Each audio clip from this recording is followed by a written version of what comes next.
second off your 40 time, but for the most part, you're as fast as you are. It's not a skill or a trait that you can, do a ton to change. But lo and behold, we're left with Cam Newton being this front-running brat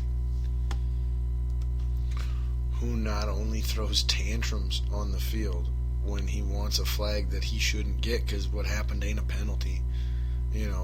When he doesn't celebrate at all his team's touchdown in the first half of a very close competitive Super Bowl game because he didn't score it. And honestly, I realized this was what was going to happen right before the ball was snapped to him on their first offensive possession of the game. He came out there, standing behind the center in the shotgun with like 10 to 15 seconds left on the play clock, standing there with his eyes closed, talking to himself, thinking, like praying too, like his hands were up by his face. I was like, what is that fool doing? It's time to snap the ball and play. Dude's standing there with his eyes closed, having a inner meditation Zen moment. Is like, dude, this is way over him. He cannot handle this. He's in over his head, big time. Clearly, Cam Newton is going to fall all over the place, and that's what he did all game. He struggled.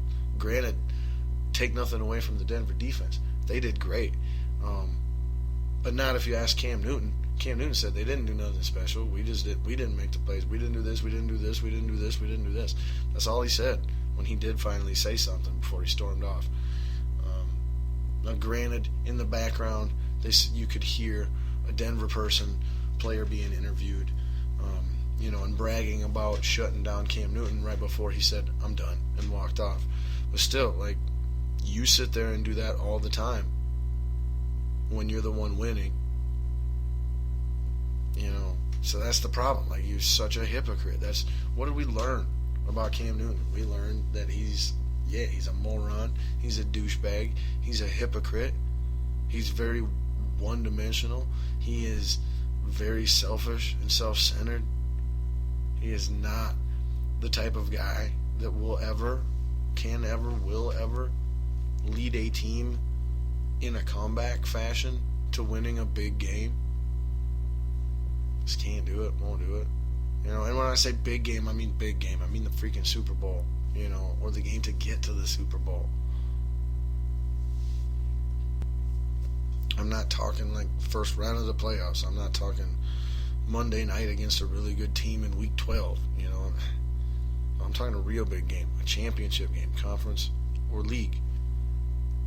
It won't happen. He is the definition of a front runner. He doesn't have in his heart or in his head any of what it takes to overcome obstacles when they're happening. He just doesn't have it. So, I don't know. It is what it is. I don't hate, but I can't stand, because I need to stop saying I hate, because I don't know him. I can't hate a person I don't know. I don't hate the person. I can't stand Cam Newton. And all of that was just proven to be super well-founded in the Super Bowl. So I couldn't have enjoyed it more. Both in the game, how he played, how he responded, what he was wearing on his feet, you freaking fool. Post-game, how he responded. Post-game, how he responded. Like, dude's just a clueless, hypocritical clown. Yeah, I think that about sums it up. All right. And on that note, congratulations, Denver Broncos, Super Bowl champions, Von Miller, MVP, Peyton Manning. Please ride off into the sunset and retire. Do not, for the love of Pete Bursich, come back and play one more year somewhere. And there we go. We're done with Super Bowl 50. Now, finally, after long anticipation, that's what she said. Not only is balls on fire out over the Super Bowl, but we are going to revisit our preseason NFL football predictions that we made at the start of this year's NFL season. Now, here at Balls Deep Sports Talk, this is one of the ways that we try to be different, because a lot of sports commentators, analysts, talk show hosts, prognosticators, what have you, they love to make predictions and statements, but then they do a really good job of not ever revisiting them. Both do claim what they got right or close to right, and own what they got wrong and learn from what they got wrong. So that's one of the ways we try to be different and be better sports fans than the average sports fans here each and every week on Balls Deep Sports Talk. So let's get to our recap of our preseason picks. Here's how I thought it went, and I will also tell you how it really went. We'll start in the AFC East, where I picked the New England Patriots to win the division, finish 11-5. I predict the Miami Dolphins to finish 10-6 and make the playoffs as a wild card team. I had the Bills at 8-8 and the Jets at 5-11. However, I did say that Ryan Fitzpatrick being their quarterback instead of Geno Smith was going to be the best thing that could have possibly happened to them before this year, and lo and behold, that did come true. So I was a little right on them. Patriots, how it really happened. Patriots were 12-4, won the division, so off by one game on them is all. Second place was 10-6, however, missed out on the wild card, but it was not the Dolphins, it was the Jets. Bills were 8-8 in third, exactly as I had them, and the Dolphins were 6-10 in last, one game worse than I predicted the Jets would be in last place. So pretty close on the AFC East, not too bad. Switch one team around and they're almost exactly right. Moving over to the AFC West, I had the Kansas City Chiefs finishing 10-6 and winning the division. I had the Broncos finishing 9-7 and missing out on the tiebreaker with the Steelers for the final wild card spot. Then I had the Raiders at 7-9 and the Chargers in last at 6-10. How it really went down, the Broncos finished in first at 12-4, so I was a little off on them. Chiefs finished in second place at 11-5, making the playoffs. So I was pretty close on the Chiefs. Raiders finished 7-9 in third, exactly how I had them, third at 7-9. And the Chargers finished in last at 4-12, 2 games worse than I expected them to be. Over in the AFC North, I said that the Bengals would be 10-6, the Steelers would be 9-7, both would make the playoffs. Then I had the Ravens at 8-8 and the Browns at 6-10. How it really happened, the Bengals did win the division. They got 12 wins, though, to the 10 I had predicted. Steelers finished in second, also as I predicted, with 10 wins, one more than I predicted at 9. Then the Ravens way bringing up the rear at 5-11, 3 wins worse than I predicted. And the Browns 3-13, also 3 wins worse than I predicted. Finally, in the AFC South, on that side of the NFL, I thought the Colts would win the division at 13-3. I had the Texans being 7-9, the Jags being 6-10, and the Titans being 3-13. How it really finished, the Texans won the division at 9-7, 2 games better than I predicted. The Colts missed out on the playoffs at 8-8. The Jags finished 5-11 in third, right where I predicted, 1 game off, and the Titans finished in fourth, right where I predicted, 3-13, exactly how I predicted. So, not too bad, pretty good so far, right? Okay. In the NFC, we'll start in the NFC East. I predicted that the Cowboys would win at 10-6. Had no idea, all the injuries that were going to befall them with Romo and Des Bryant. I predicted the Giants would be 8-8, the Eagles would be 7-9, and the Redskins would be last at 4-12. However, I did also say that Kirk Cousins, in our preseason predictions, I did say that Kirk Cousins, being the quarterback of the Redskins, was a step up and improvement from Robert Griffin and what they were used to, and would be a good thing for them. Lo and behold, I was right on that. They actually finished in first place of the division at 9-7, followed by the 7-9 Eagles, who I predicted would be 7-9. The Giants in third at 6-10, who I predicted would be 8-8 in second place. Then the Cowboys 4-12 last place, which I thought would be the Redskins 4-12. So you just, again, kind of just flip the Cowboys and the Redskins there, and I've got that almost exactly right as well. Moving over to the NFC West, I predicted that the Seahawks would be first at 12-4, followed by the Rams at 9-7. I did not believe in the Cardinals, said they would go 8-8, and I felt that the 49ers would go 2-14. How it really played out, the winner was 13-3, not 12-4, and it was the Cardinals, not the Seahawks. In second place, it was 10-6, not 9-7, and that was the Seahawks, not the Rams. In third, it was 7-9, not 8-8, and it was the Rams, not the Cardinals. And in last place, it was the 49ers, but they got 5 wins as opposed to the 2 that I predicted they would get.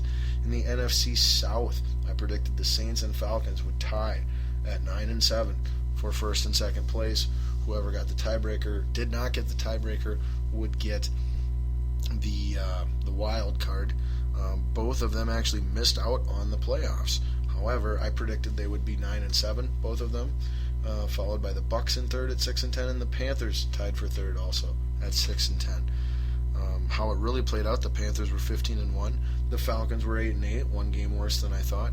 The Saints were 7-9, 2 games worse than I thought, and the Buccaneers finished not tied for last, in sole possession of last at 6-10, exactly how I thought. And then closing with my and possibly your NFC North, how I predicted it would play out. The Packers would win at 11-5, the Vikings second at 10-6, Lions in third at 7-9, Bears in last at 5-11. How it really played out, just switched the Vikings and Packers around. Vikings won the division at 11-5. Packers won the wild card at 10-6. I did predict that the winner of that wild card game, well, we'll get to that in just a second. Let's see. Closing out the Lions in third at 7-9, exactly how I predicted, and the Bears in last at 6-10, 1 game better than the 5-11. Well, and look at that. I did have them written down at 6-10, but then I changed it and made it 1 game worse when finalizing my picks. So pretty dang good in my opinion. Now my playoff predictions and regular season awards, I did have the Vikings as the wild card, losing to Seattle in the playoffs to get knocked out of the playoffs. However, I had that happening in the NFC Championship game. And then in the AFC Championship game, I had the Colts over the Patriots. In the Super Bowl, I had Seattle over the Colts. How it really went down in the NFC Championship game, the Carolina Panthers beat the... who did they beat? They beat the freaking Cardinals, right? Yeah. So it's such a forgettable, lopsided, one-sided game. 1-2 versus 1-2 was how it really went down. Carolina over Arizona in the NFC. Denver over New England. Yes, Denver over New England in the AFC. And then in the Super Bowl, Denver over Carolina. My predictions for Coach of the Year was the guy from Atlanta. Other candidates I had were Rex Ryan, Todd Bowles, Mike Zimmer, John Fox, Pagano, Andy Reid, and Jack Del Rio. I think Ron Rivera probably won that. Pretty sure. Defensive Rookie of the Year, I had one name, Leonard Williams. Not sure who got Defensive Rookie of the Year. Offensive Rookie of the Year, I had Winston as my pick, with other candidates being Mariota, Amari Cooper, and Dorial Green-Beckham. Changed that to Diggs, and I look like a genius. Defensive Player of the Year, I had Watt as my number 1 pick, although my official pick was Cameron Wake. And then other candidates were Sue, or a Seattle Seahawks defender. Cameron Wake, before he went out for the season with injury, was well on his way to possibly breaking the all-time season sack record and being the Defensive Player of the Year. However, he suffered a season-ending injury towards the midway point of the season, and that derailed that. So I was well on my way there, but Watt was the first name I wrote down, Wake was the second, and then I underlined, circled Wake, making that my official pick, with Watt my runner-up.